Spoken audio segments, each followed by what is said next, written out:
letter from 10 years back Yes. to myself. Go ahead and open it. Please. Appreciate other cultures. Things like do not label anyone based on gender, race, or color. I mean, that's interesting. Yeah, those were things that we were talking through those programs we had with the student alumni. Make the best out of the opportunity at KAUST. Yeah, if one door closes, another opens, and make lots of friends. That's pretty much it.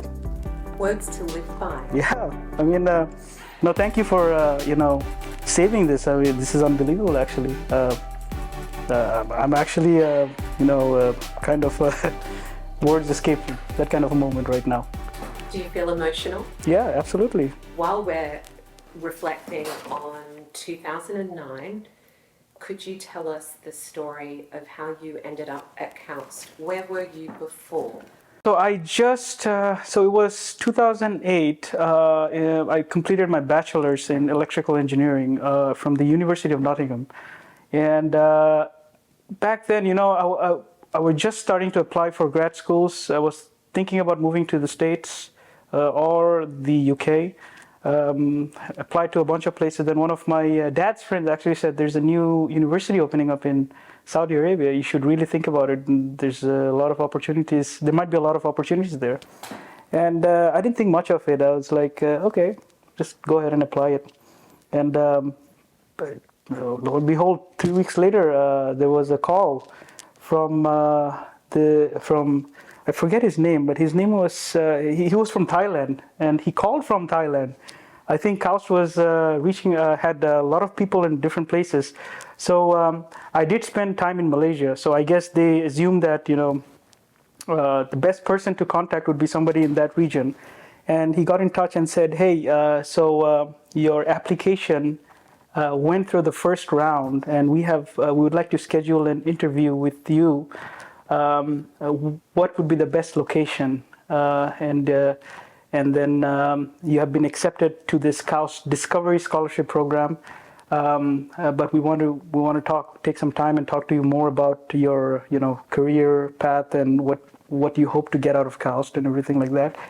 And I was like, great, fantastic. So at the time, I didn't know what to think of it. I said, okay, sure. And they invited me out. So back then I was still in Saudi Arabia. I was doing a part-time internship in a control systems company called Invensys. I was roughly, I think, 4 months in. And, it was an okay job. It was the first-time job. It was good to earn some money, but other than that, it was not challenging enough. So I was like, I was getting bored. And then I go for this, and I was like, oh, that's interesting. I mean, it's a scholarship-based program, and it was right next to home. So my family lives in Dhahran.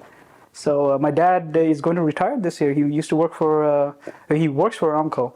So so I guess I was an Aramco child as well. So I go to Aramco. That's where I had my interview. I spoke to the interviewer, and all seemed well, and then the next day I get a complete offer. It's like, congratulations, accepted, and blah, blah, blah. And then we're going to have this meeting in Jeddah. So please stop by Jeddah. And they arranged everything, so which was surprising. That was completely unexpected. I mean, because you know how it goes with universities anywhere else, right? Like nobody's going to invite you over for a master's program, right? If you're a grad school student, then sure. But this was, at the time, I wasn't even thinking about doing a PhD. It was just like a master's thing. I go over to Jeddah, then we have this open house where we, for the first month, we didn't do much. We just ate and enjoyed.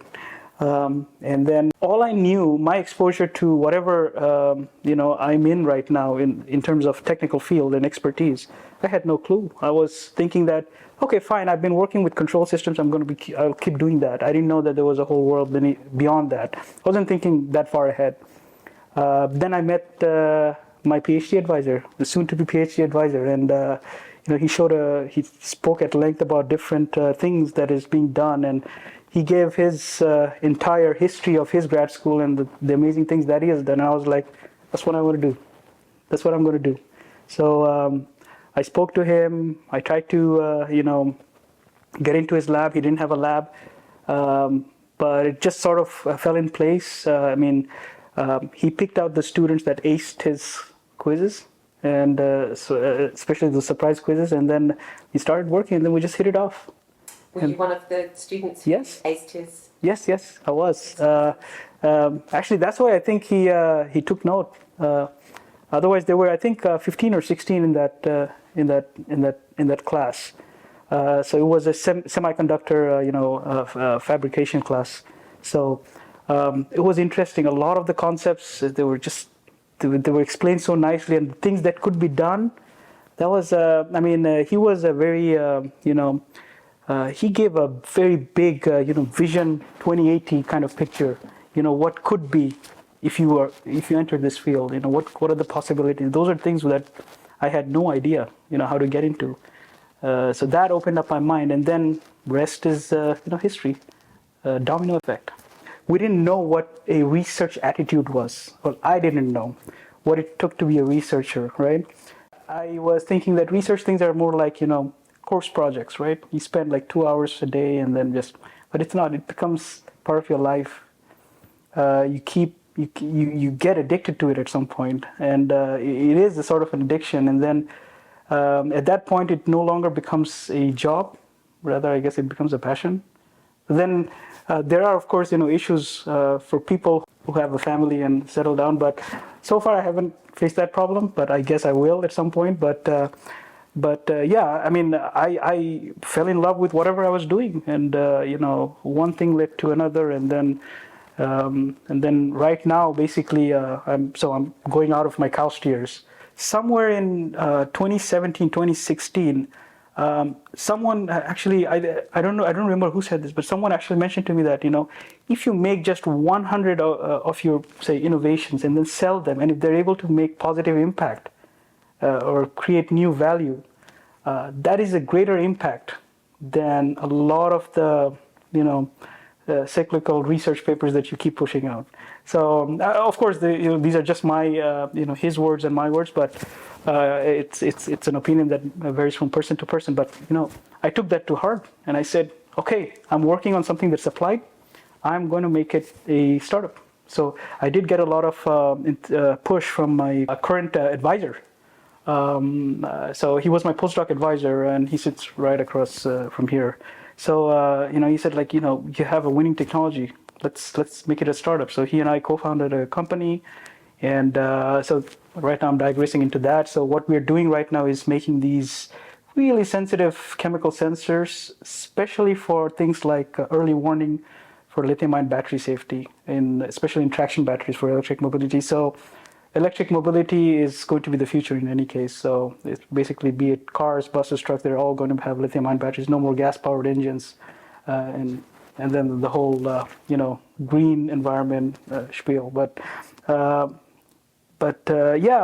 that's how, from a person who started off with basically no idea of what research was in 2009 and what could be, to where I am today. It's been an incredible journey. Well, can I stop you there to talk about your career now? I know you talked about it just a little bit, yeah. But what is it that, so you left KAUST Yes. after your PhD. Yes. And so what was the journey like then? Yes.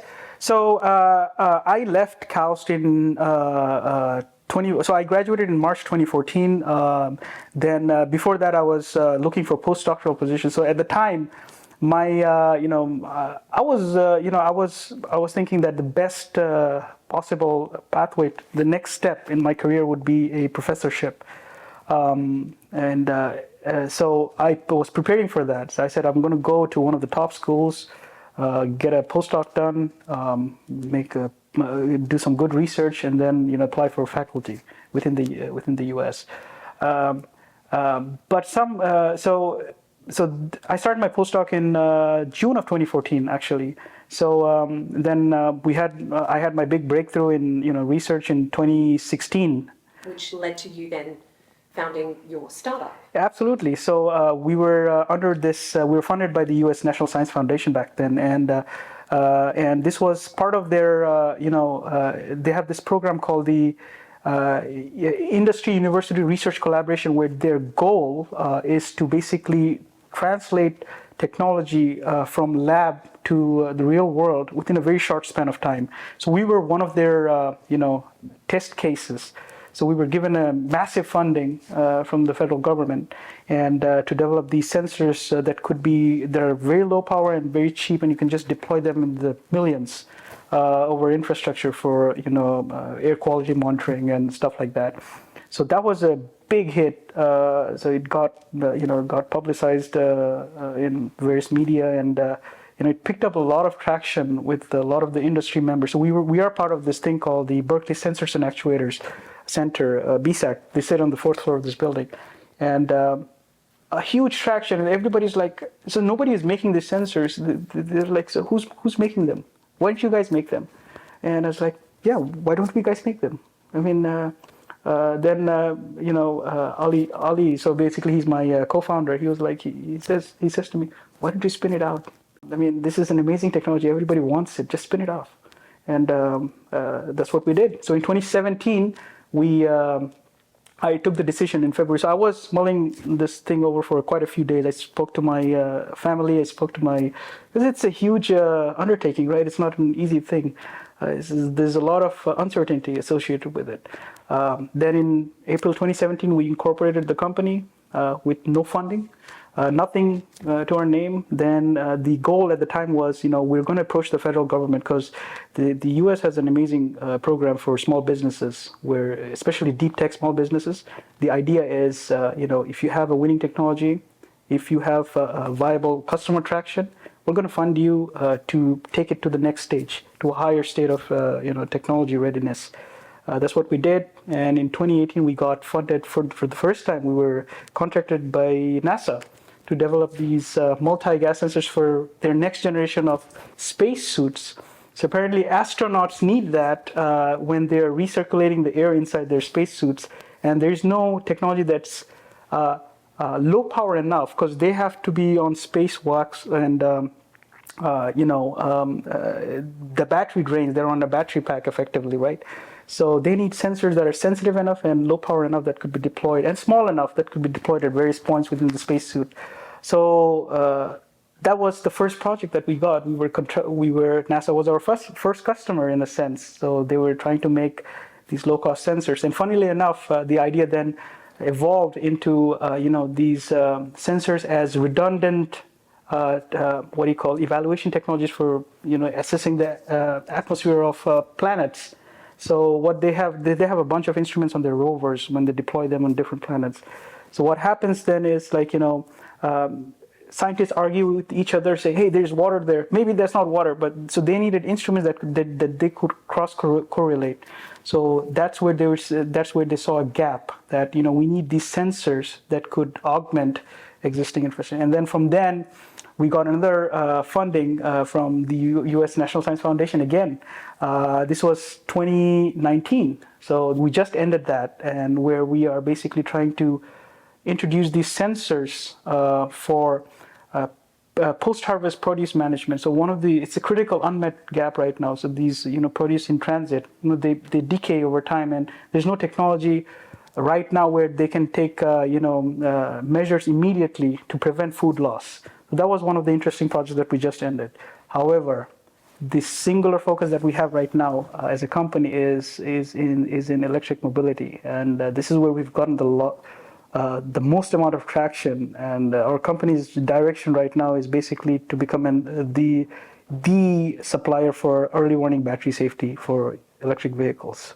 Fantastic. Yeah. Isn't it weird then that one of your company's first contracts with NASA, in a sense, relates to your letter, because don't you have a quote in there? Yeah, Neil Armstrong. Yeah, this is spooky. Yeah, that's very spooky. So so what exactly? So let me say what I said. Do not give up easily. That's how Neil did it. That's amazing. I guess I was watching Apollo 11 back then, but that's why I remember Neil. But yeah, I've always, astronauts is, it's going to space. That's always been one of my, dreams. In fact, this was the thing that I've never told anyone that, if I did not become a faculty, the one place that I would really want to be was at NASA. So be it a research scientist, develop instruments. If I can't go to space, let me make the tools that can help others to go to space. So, as luck would have it, somehow I ended up working with NASA. So, do you have hobbies? Do you do other things, or is everything right now? I am an automotive enthusiast. If I had the money, if I had the time, what I would be doing is racing cars. That's what I'd love to work with cars. I know gasoline engines are dying, but I'm a big gearhead. A petrol head. Petrol head. Yes, petrol head. In my spare time, I go to these automotive expos. I am up to date with anything related to cars. So that's one of my passions. In terms of hobbies, I generally like visiting new places. And then, of course, the other one that now I'm not doing anymore, I used to play a lot of soccer, actually. I wasn't very good at it, but I grew up in Saudi Arabia. So pretty much anybody who has grown up in Saudi Arabia has to have played soccer. Otherwise, it's youth wasted. What do you see yourself doing in the next 10 years? And thinking about that letter and what you were doing, a couple more than 10 years ago, maybe 12 years ago, what's in the future for you? So this is, I'll answer it in two parts. So the first answer is I will still go back to that saying that someone once mentioned to me: make 100 of your innovations and sell it, and try to make positive impact. So I will try to create positive impact in society through whatever innovations that I can make in the next year. So I'll continue to be an innovator and inventor. So that is the social aspect, the social face of what I want to do. But what I really want to do is continue to build empires. I am in the empire making business, and I want to continue making empires. When I say empires, it's like industry. I hope to see myself as this is a bit narcissistic, but I want to become a titan of the sensors industry. That's what I want to do. I know it's a little bit egotistical, but you have to have a little bit of this in you if you really want to become the dominant player.